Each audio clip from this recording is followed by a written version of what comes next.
Goa Organics వారి skin care, hair care, wellness products కోసం AP, తెలంగాణలో డిస్ట్రిబ్యూటర్లు కావాలను వివరాలకు స్క్రీన్ పైన ఉన్న నెంబర్కి కాల్ చేయండి. Think different. ఈ నానుడిని వంట పట్టించుకున్న వాళ్ళు ఎప్పుడు ఏదో కొత్తగా ఆలోచిస్తూ ఉంటారు. మనదైన ముద్ర కోసం పరితపిస్తూ ఉంటారు.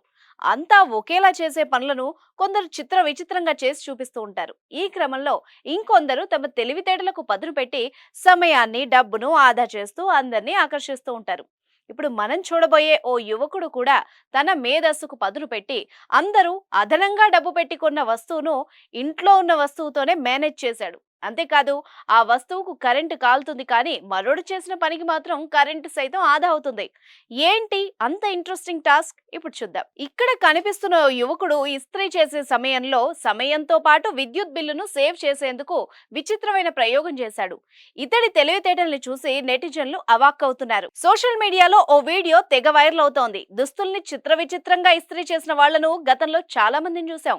కొందరు వేడి నీటి చెంబుతో ఇస్త్రీ చేస్తే మరికొందరు ఇస్త్రీ బాక్స్ ను పొయ్యిపై వేడి చేసి తద్వారా ఇస్త్రీ చేయడం చూసాం. తాజాగా ఓ వ్యక్తి వినూత్నంగా ఇస్త్రీ చేశాడు. పొయ్యిపై కుక్కర్లో పప్పు ఉడుకుతుండగా ఓ వ్యక్తికి వినూత్నమైన ఆలోచన వచ్చింది. తన చొక్కాను ఇస్త్రీ చేసేందుకు కుక్కర్ను ఎందుకు వాడకూడదు అని ఆలోచించాడు.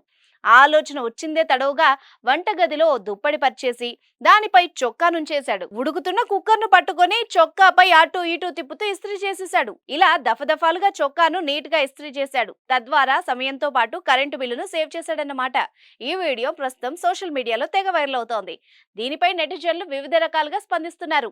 ఐడియా అదుర్స్ అంటూ కొందరు, ఇస్త్రీ ఇలా కూడా చేయొచ్చా అంటూ మరికొందరు, ఫన్నీ ఇమోజీలతో ఇంకొందరు కామెంట్లు చేస్తున్నారు.